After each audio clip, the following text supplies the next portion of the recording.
Russia has invited North Korea to take part in a military parade next year on Moscow's Red Square.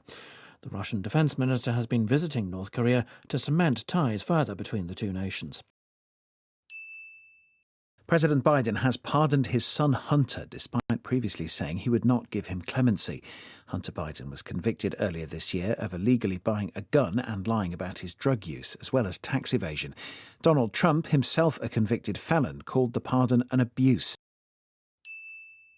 South Korea has been plunged into political crisis after the sudden imposition of martial law by President Yoon Suk-yeol. He accused the opposition of being criminals and anti-state forces, but opposition MPs who control parliament defied the president and voted to block the move. South Korea's military says martial law will remain in place until lifted by the president. Pressure is mounting on the South Korean President Yoon Suk-yeol with calls for him to resign or be forced from office following his short-lived declaration of martial law. Opposition legislators have already submitted a motion to impeach the president. Prosecutors in South Korea have banned the former defence minister from leaving the country. Kim Young-hoon is accused of encouraging President Yoon Suk-yeol to declare martial law 2 days ago and then ordering the deployment of troops to the parliament. In other news, South Korea's governing party has said President Yoon Suk-yeol is to step back from running the country following his shock decision to declare martial law earlier this week. On Saturday, Mr Yoon narrowly avoided being impeached by MPs. The BBC's Seoul correspondent says it's not clear how long he can remain in office. Prosecutors have opened an investigation into Mr Yoon over the declaration of martial law. China has launched an investigation into the US computer chip maker Nvidia for alleged violations of Chinese anti-monopoly laws. The announcement follows Washington's decision last week to further restrict sales to China's semiconductor industry. A rare Roman coin depicting Brutus, one of the assassins of Julius Caesar, has sold at auction in Switzerland for over $2 million. The gold coin is only one of 17 still in existence.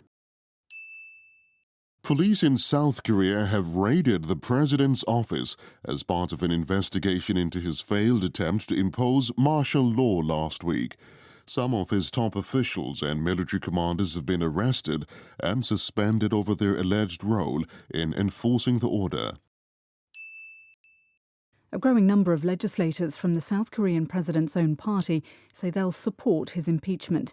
The leader of President Yoon's party said members should now vote according to their own convictions, reversing an earlier decision to support the president.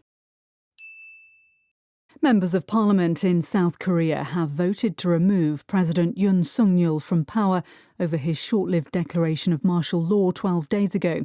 Mr Yoon is now suspended from office and South Korea's Constitutional Court has 180 days either to reinstate him or back his removal.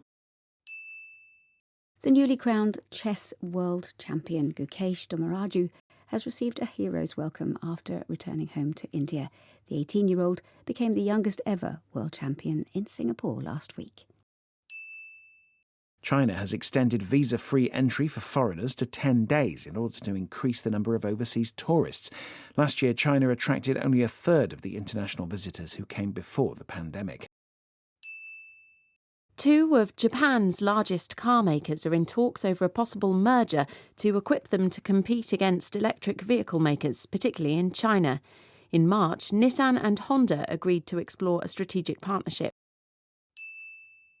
The creator of the ChatGPT artificial intelligence service has set up a WhatsApp account so that its users can now get answers to questions using the messaging app.